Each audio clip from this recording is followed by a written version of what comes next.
10, 9, 8,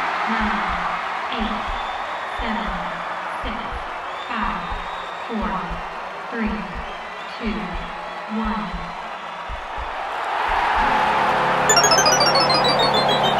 Game over.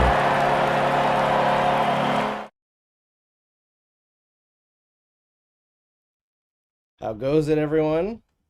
We've got back to our normal state on Game Over Montreal. It's a Canadiens loss to the Seattle Kraken. I am joined tonight by a good buddy. It's Ryan Lambert, so I'm going to bring him in right now. How's it going, Ryan? Oh, I just watched a hell of a hockey game. Oh, it was beautiful. It was the Yeah. best game I've watched this year. Definitely not terrible and not worth staying up for. Yeah, no, it's funny. I was on the Zoom call 2 hours ago because the game was over when it was 2-1. As most games so far this season have been.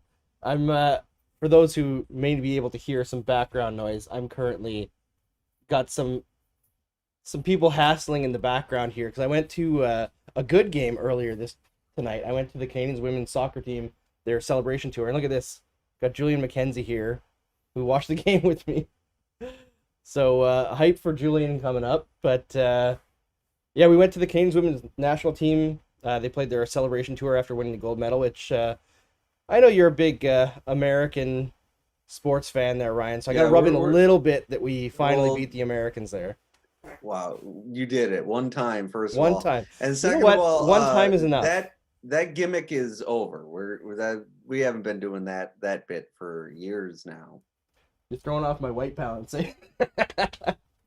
Anyway, thanks for what's up, dog? He comes on. It's like, hey, do you want to know how white Berkshire is? Watch this. Look what it does to my face. Just want to say, everybody listening to this, Andrew's great, man. Great hospitality, and yeah, man. November 13th, Hot Ones Gauntlet. That's true. Oh yeah, man. Anyways, dog, thanks so much for having us over. My pleasure, man. Talk to you soon. Yes, sir. All right, so yeah, we watched that. It was fun. We got to go to the stadium there, and then we came home and watched this garbage, which is what the Canadiens have been serving us all season long. So Impossible to see it coming. That's the Yes. tough part. Very difficult to see a big fall from the Canadiens after losing. I think it was almost half their roster. It was like 43% turnover based on last season. So some big names as well gone. But I think the one thing that I've been kind of harping on this show is that as much as it's easy to see how this, season has been unfolding, it should have been easy for the Canadiens to prepare for.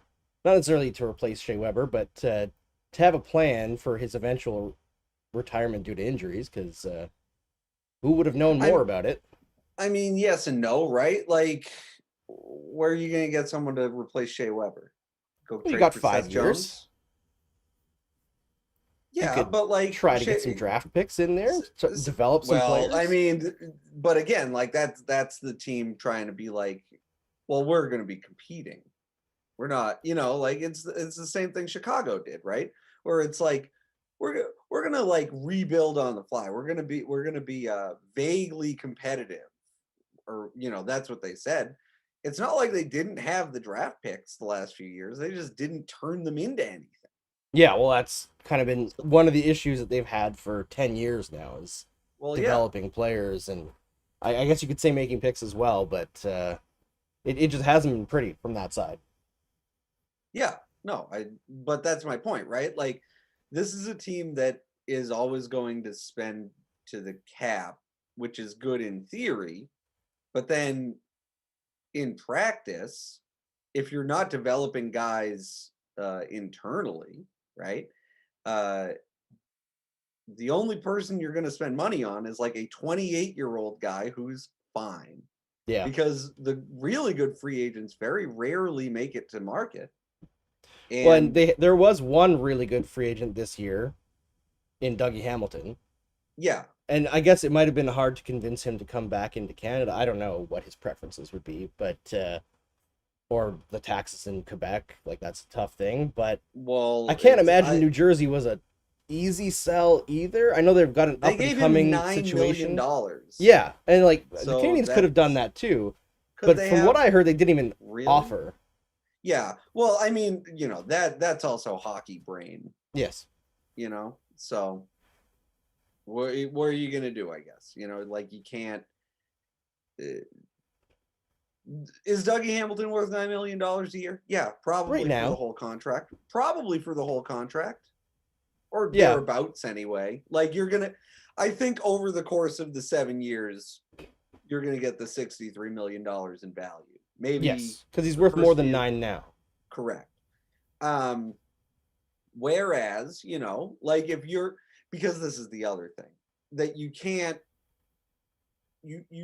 talk about the Canadiens this summer without, or even last year, without saying, well, look, I mean, they went on this unexpected run in the playoffs, and how did they do it?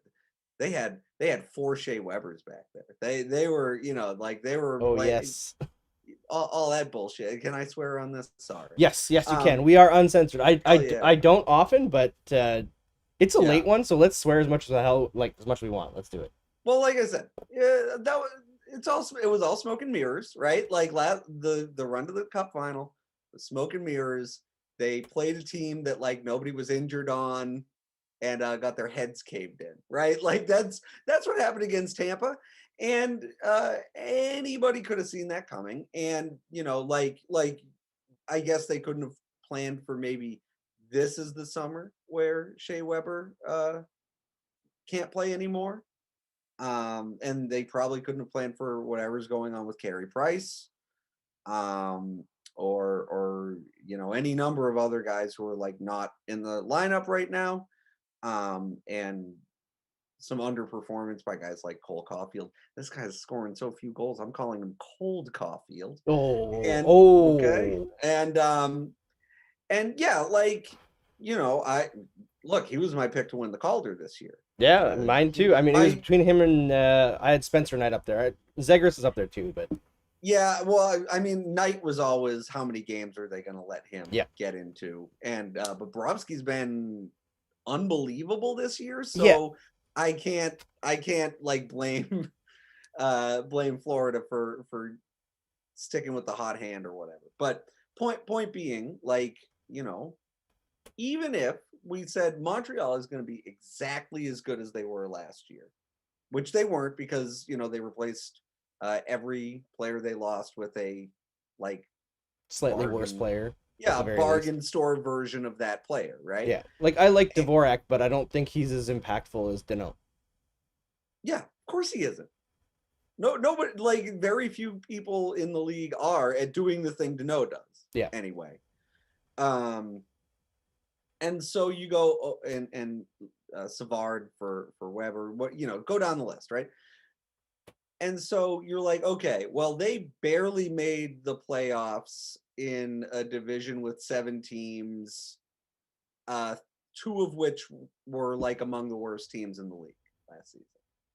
They barely made the playoffs. Like they had to wait until other playoff rounds started to find out that they were,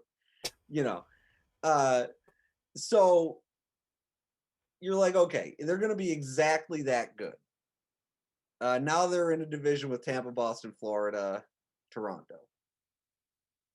And like Tampa and Toronto not off to good starts, obviously. Although Tampa won tonight in pretty convincing fashion. That was also a bad game, but and it's like, oh yeah, no, there's no way these guys are making the playoffs. Forget it. That's it. Are they? If they're the 5th best team in the Atlantic, is that enough to put them ahead of being the 4th best team in the Metro? In the Metro, no. Yeah, probably. So there you go. Yeah, so you basically have to rely on somebody else caving in, which is unlikely. Well, again, right? Toronto. Yeah, Toronto's trying real hard. Now. They're really putting in the effort. And Tampa has not been good this year. Like Vasilevsky couldn't stop traffic right now. Yeah, that's really frustrating for me because Ryan, I picked Vasilevsky as the heart this year because I thought, you look at the storyline, right? Tampa Bay lost their whole second line, right? But they're still going to be good. Who is everyone going to look to? Vasilevsky. Yeah. He's shit in the bed for me. Yeah. I'm glad I didn't put any What money. did I have for my heart pick? Oh, probably Connor McDavid. Guy's pretty good. Yeah, I mean, Now I was that I trying to think about it. go Yeah. against the curve, right? Do something interesting. Yeah. I was trying to find the article that I wrote before the season started that I had to go on Montreal radio and they yelled at me for writing what all the stuff I just said, you know. And now that I have that open, I can probably find the Hart Trophy one as well. But anyway, point is, yeah, like the door is wide open for the Montreal Canadiens, and they're like, no, after you, sir. Yeah, We'll lose even harder. yeah, that's Yeah. exactly right. And I had in no particular order. Well, that's not true. Alphabetical order. I had Kaprizov, Kucherov, McKinnon, Matthews, McDavid. Those were the guys I was like, those are probably the top 5. And then if you want to say like Barkov, Draisaitl, Hellebuck, Panarin, who also is having a bad season so far, Pasternak and Mark Stone, who is out until like January or something. man, that is a brutal blow. Talk about bad injuries. No kidding. That's potentially crippling. But Yeah, in that they don't division, have- Vegas they don't should have be White okay. Cloud, they don't have. Yeah, that's true. But they don't have White Cloud. They don't have Tuck. They don't have Pacioretty. They don't have Stone. That stinks. Yeah, that's rough. That's a real Yeah, for a rough team start that for them. also doesn't have a number 1 center, like a real actual one. I like Chandler Stevenson, but like he shouldn't be Yeah, they've got like a good team. 2 second-line centers and a decent third-line center if Nolan Patrick works out. I think he's also out now, isn't he? He got injured That last sounds game. right. Yeah.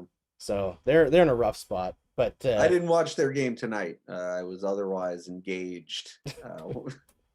But I don't know if he played, is my point. Yeah.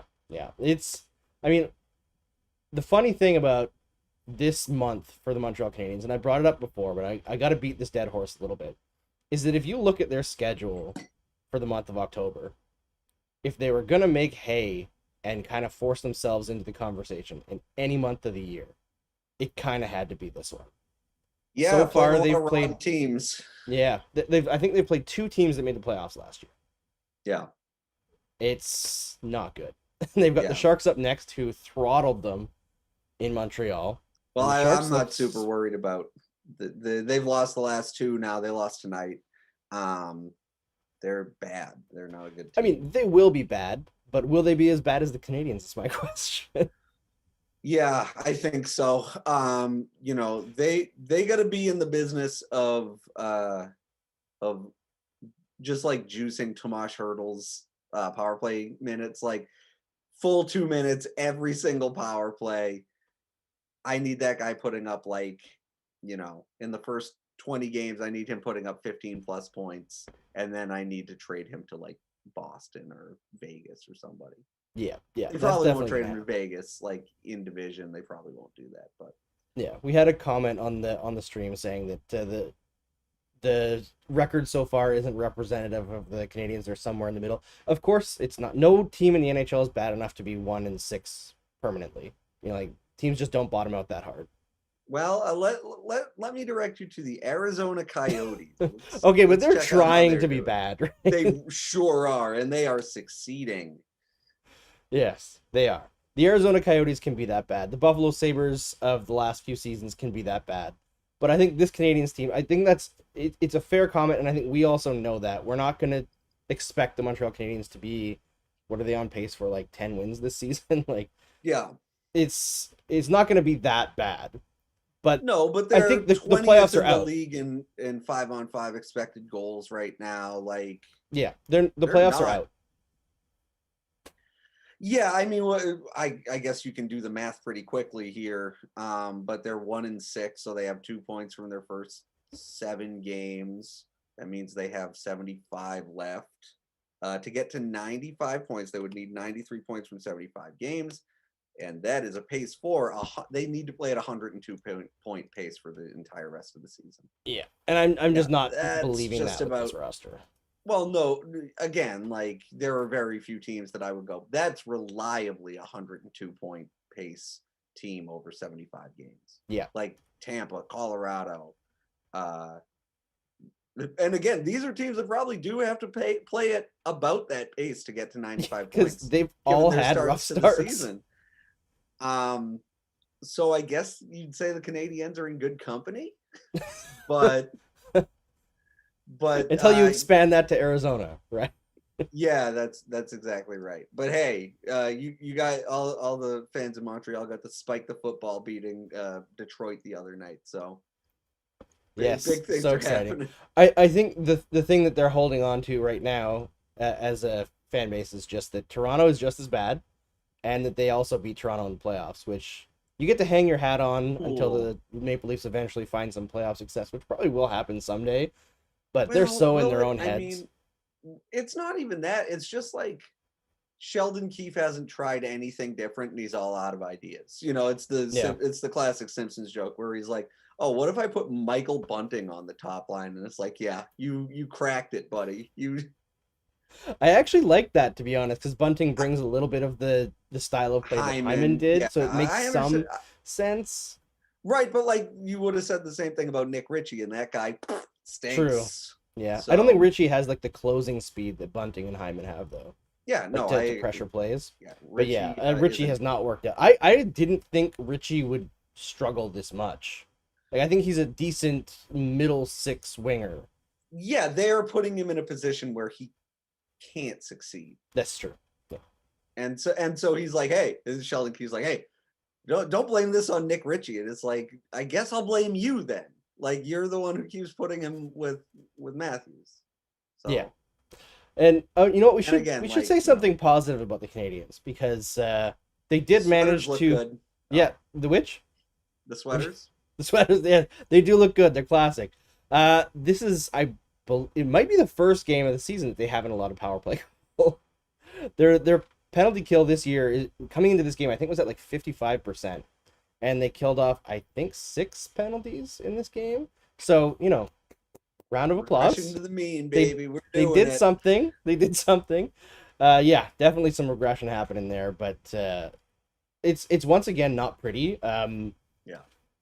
We talk about the Leafs not like trying nothing and they're all out of ideas. The Canadiens are kind of in the same boat, right? Like, there's not a lot of creativity coming from the coaching staff, coming from the players. Like, you kind of saw Seattle, who have not been good offensively this season. And like, obviously Gord coming back helps, but like getting lit up twice by Brandon Tanev and another time by Ryan Donato. It's not like superstars are doing this to them, but Seattle's speed, especially to the outside cutting in, really tore that decor to shreds. Yeah, that Donato, that's exactly what Ryan Donato does. Like, it's the only thing he does well, but like it gives him whatever, like 10 breakaway opportunities a month or whatever, because that's just what he's good at. And he's like Paul Byron.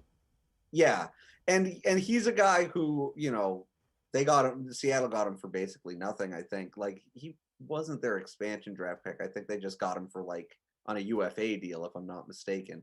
And he's a guy where it's like, yeah, he's like probably an above average shootout guy, and he can get away from the defense. You know, got that quick step. Yeah, exactly. And it doesn't hurt when a guy like Romanov puts a soft backhander through the middle of the ice right off a face-off, and he can just pick it off. You don't want to. That was, I know I've been really hard on Romanov so far this year, but he is really working hard to earn it. Yeah, no, I have to confess that this is only my second Canadiens game I've watched. So well, I you know, if you're not purposely doing it, why would you put yourself through the pain? Because I got to tell you, they haven't been great games so far. Yeah, I mean, I've watched most of Chicago's games so far this season. That's different. That's like watching like a train wreck, right? Yeah, that's exactly right. Yeah, that's going to the NASCAR race to watch the crashes in the corners. But yeah, it's weird. Like, especially early in the season, and depending on which teams have like national games, you're just gonna see like a weird collection of teams. Like, I've seen the Predators play twice, and it's like, who gives a shit about the Nashville Predators this year? And like, I've seen them play as many times as I've watched Colorado, just for whatever reason, you know. So that's the life of a national guy and not a one team guy. Yeah, I know that life well, but I have to say right. I do enjoy the one team thing just because you get like really ingrained in the storylines, but Mhm. you do miss. I mean, it was worse last year. I mean, I wasn't stuck to the Montreal Canadiens last year, but like it would have been worse to have this season last year where you're also only facing 6 other teams in like the North Right. Division. Or, like Yeah. I actually liked the interdivision play last year, but if you're just covering one team, I feel Got like to that be a must bit get much, yeah. super boring after a while. Yeah. It's like, Yeah. oh, wow, the Capitals again. Yeah. Cool. Let's Yeah. go. Well, I mean, at least you can watch Ovi score and chase that record, but yeah. 7 goals in 6 games. He's Man, gonna do it, folks. I love He that rocks. so much. I love him. Like I was really worried that we'd start like pushing down into like the 30 goal seasons, and it could still happen because his shooting percentage is pretty crazy so far, but I just but hope he scores 50 he's every banking year. them. You I know, know. he's banking them. That's He all. is. That's all you need to do. Yeah, yeah, that's all they care about, right? Yeah. No, exactly. Yeah, 7 goals in 6 games. To your point, he is currently shooting 27%. I say he continues that. You know, what's his career number? It can't be any lower than like 16, right? I think it's only like 12 because remember Oh for a yeah, while because he just shoots the puck. yeah, in his like best year where he scored 13. 60, he Yeah. shot like 550 shots. 450 it says. Was here. it 450? Okay. Yeah, the next year he Maybe had I'm thinking of shot attempts. 528 the next season, but Okay, only that's scored what- 56 528 shots. What a in mutant. 79 games. He didn't even play all the games. No, he didn't. My God. Oh man, he rocks. He's He's the cool. best. Yeah. I mean, I love that he even got injured in training camp, right? And Yep. I was worried. I was like, no, he can't get injured. He never gets injured. Don't start this. And it's like, oh, I'm just gonna score every game anyway. And he missed some games down the stretch last season, and you're like, damn, they really COVID plus a lockout. You know, that really probably cost him like 50 goals. He's gonna watch him fall 49 goals short of Gretzky or whatever, and you're like, oh, what could have been? Yeah, I hope that doesn't happen. I think everybody, even Gretzky's hoping he breaks it, right? Yeah. 100%. And like, it's funny when they had Gretzky on the Turner broadcast down here to start the year, all the guys were like, but you don't want him to really. And Gretzky's like, no, I do. I don't. And they're like, well, why? And he's like, I think it's good for the game. And it's like, no, it's because Gretzky has 78 other records. He doesn't need like the one record. Like This is you true. know, you know what? One guy can pass me. That's fine. Yeah, I'll and he'll just still sit say, here I with have my more assists than 2,300 career assists or whatever. anybody else has points. Yeah, So ridiculous. But yeah, I think he also, like, when I was a kid, I remember I read Gretzky's like autobiography or whatever, which I'm sure he wrote himself. And it was talking about like when Gordie Howe was following him around to different games when he was about to break Howe's record, and he went on this like huge scoring slump, and he felt like a piece of shit because Howe kept on like buying tickets to different games to make sure that he was there when he broke the record. So I'm sure like some of that informs his view of how he thinks of Ovechkin breaking the record and having that connection with Gordie Howe. And yeah, he's like a real like hockey history guy too. yeah, So like it's so weird that he's one of the big like or most outspoken at least like hockey historians that we hear about, where he, you know, his last book was just like a hockey history book. And also it's like, and then I came along and broke every record and nobody will ever touch it. But listen, you have to understand, Sil App or whatever that guy's name was. Still apps. Yeah, apps. Okay. Freaking Sil Apps. What is this guy on my freaking phone? Right? Very funny, right? Thank you. Yeah, it's true. All right, so we'll probably not go too much longer because I think like I'm exhausted, and I got to get up early in the morning with kids. But I really appreciate you coming on here, Ryan. But we got some rapid fire questions. Okay. This could be directed at you because I don't drink coffee. How much coffee have you consumed to stay up for the game? I also don't drink coffee. Oh, ooh, we got That's something right. in common. It's Halloween. Come on. Someone asks, what's wrong with the offense? How can you have all that talent on the team but never score more than one? All that talent? I mean, The they do have Montreal some Canadiens? talent. I think Some talent. part That's right. of the issue is after the second line center, it's pretty thin there. Yeah.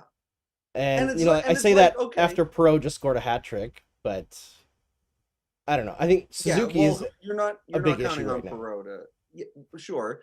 And again, we mentioned Caufield earlier. But like if you're going, oh man, Josh Anderson, what a play! Like, yeah. you know, if you're relying on Josh Anderson to like be a golds driver for you, get out of the relying on Josh Anderson business. He's not going to do that. Yeah. Kinda, Josh Anderson is like in a good year you get 20 goals out of him. Yeah. You know? Nice and player. that's fine. It's a good player. Yeah. But he can't be the key to your offense. And especially like because Mike he's a Hoffman, one-tool guy, right? Like he drives down the side, that's exactly cuts right. to the Yep. middle.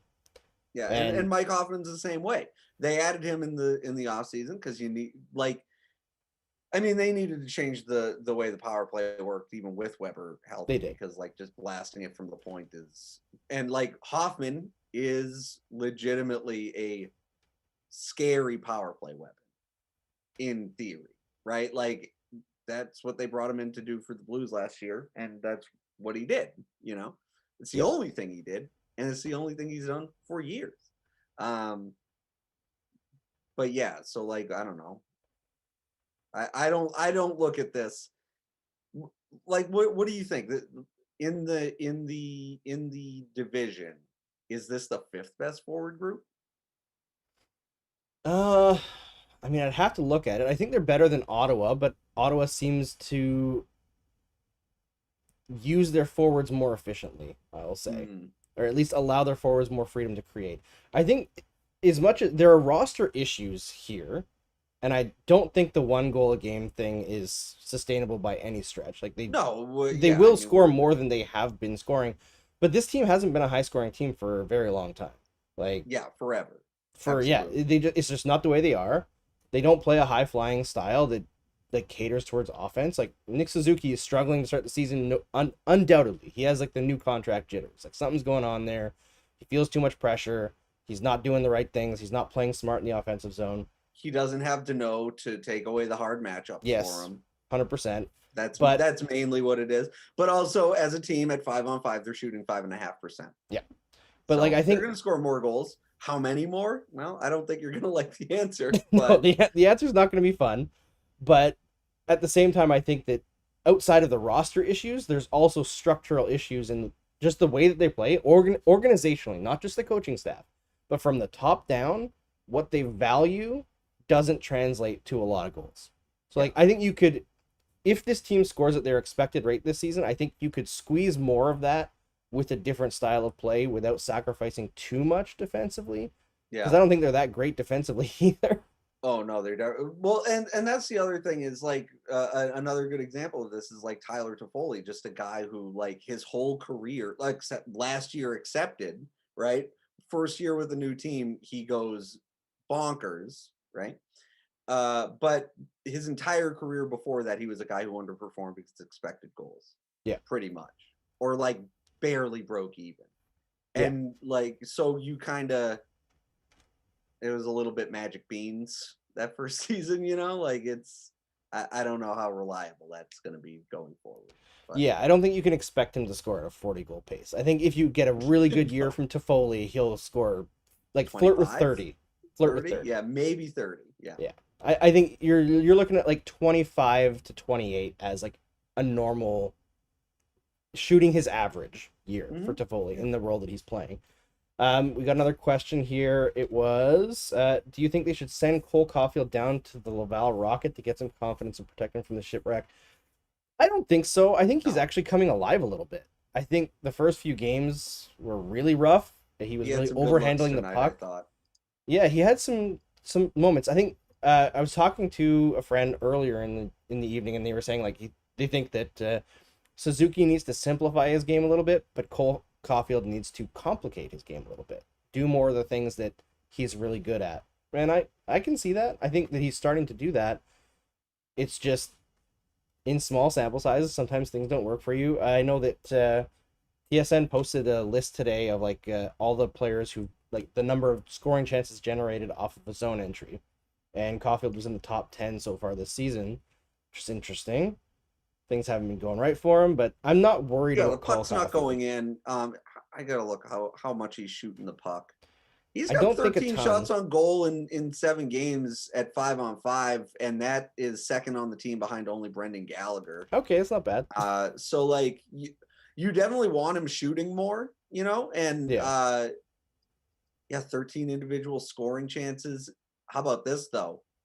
13 individual scoring chances, 0 high danger. Yeah, I mean that kind of makes sense because he's not a net crasher. No, Right? but like you want him shooting from a little bit closer to the net Yeah. than that. You don't want You him know, shooting from the top of the circles. Yeah, you're not Patrick Laine where it's like, ooh, that like early in his career he had that deceptive shot, or Austin Matthews, same thing. He has like a deceptive shot. Like that's not really Cole. Like Cole Caufield just like places it perfectly. Yeah, places And it perfectly and gets it off quickly, right? Like you want to Yeah, be setting him up that's for the quick one-timers and the snapshots and stuff like that. So I don't know if he's getting the looks so far that he wants to get, even if he's putting up good shots, but like it's still positive that he's getting the scoring chances, I guess. Yeah. Like I've liked him more the last few games than I did in the first few games. So I'm not too worried about him, and I think you can still learn from struggling in the NHL. I'm not really a big believer in the idea that like you necessarily have to have AHL time. No, I agree. And again, like he is shooting 0% on 13 shots on goal. I don't think that's indicative of his talent level. No. Like even if he's playing badly, one of those should have gone in, you know? Yep. Definitely. All right, favorite Backstreet Boys song. Backstreet's Back for me. Not really hockey related, but Backstreet's Back for sure. I gotta say I'm an NSYNC. You're an guy. NSYNC guy. Ooh. Yeah. Like if I had to choose for sure. I with a gun to my I'm a little bit older than you, I think. I'm 38 years old. So Backstreet Boys, I'm like 14, 15 years old when they're a thing. That's not gonna fly with me, man. You know? Like that no, I was listening to heavy metal. I was listening to punk rock. I that just passed me by, and so like most of my experience with all that is like through osmosis, like culturally, you know. So I'm sure I've heard a million Backstreet Boys songs. Certainly the one where they say the name of their band in it. That's The one. Backstreet's Back. Yeah, that's one I'm familiar with. But like, yeah, I don't know. I don't think I could tell you any more than that. All right, They so do what? I Want It That Way? Is that Yeah, them? that's a Backstreet Boys song. Okay, So what? we'll say that We'll one. switch it up and we'll say what's your NSYNC banger? Bye Bye Bye. Yeah, Bye I Bye Bye's a mean, good song. it's a bit cliche, I guess, but like, It's a banger. It is. yeah. You ask a Queen fan, you like Bohemian Rhapsody? They're like, yeah, Yes, I do. yeah. Someone They made a asked movie about it. thoughts on the Drouin comments. I didn't see the Drouin comments specifically, so if anybody wants to post that in the chat, I'd gladly read it.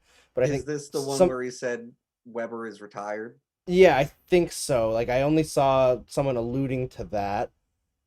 I mean, he is essentially. He's retired on LTIR. That's the reality of it. He's not Yeah. coming back. That's right. Yeah. Like- That was all I saw. I saw it posted in French. I had to reach back into my like high school French and be like, I think that means retire. And then, you know, the Twitter auto translate said, yeah, that's exactly what it means. Yeah. So All right. Well, I'm going to ask you a super obvious question, Ryan. It's not from the Okay. chat. It's from my own, and I've weighed in on this myself. But if you are the president of the Montreal Canadiens, say I don't think they have a president, but maybe it's Jeff Molson. If you're Jeff Molson, Barack Obama, he was president. Marc Bergevin is on an expiring contract. He's probably not going to be back next season. Do you ride it out, or do you immediately look for a replacement and try to figure out what the future of the team is? I mean, maybe I don't want to get into the business of like paying to GMs or whatever. But like if money isn't an object, and usually it wouldn't be in Montreal, yeah, what are we keeping him around for? That's You know, all right. like So the full quote from Druin is, "He retired. Basically, he won't come back for us. You move on. Hockey's over for him." Translated from French. Yeah, yeah. I mean, it might be controversial for the people who are pretending that Weber is going to come back, but any day now, just like all these other LTI. Oh, Henrik Zetterberg, you never know. He might come back. You never know. yeah. Okay, Pavel yeah, Datsuk's coming back from the K. He's going to help Detroit rebuild. that's right. 58 years old. He's like a huge like cult guy now or something. Have you seen all this? No, I've No. not. Oh, there's like some I don't know all the details, but there's like some extremist priest that he's a follower of or something like this. Right, because Who he's was like saying like hyper religious, 5G right? is corona, all that kind of stuff.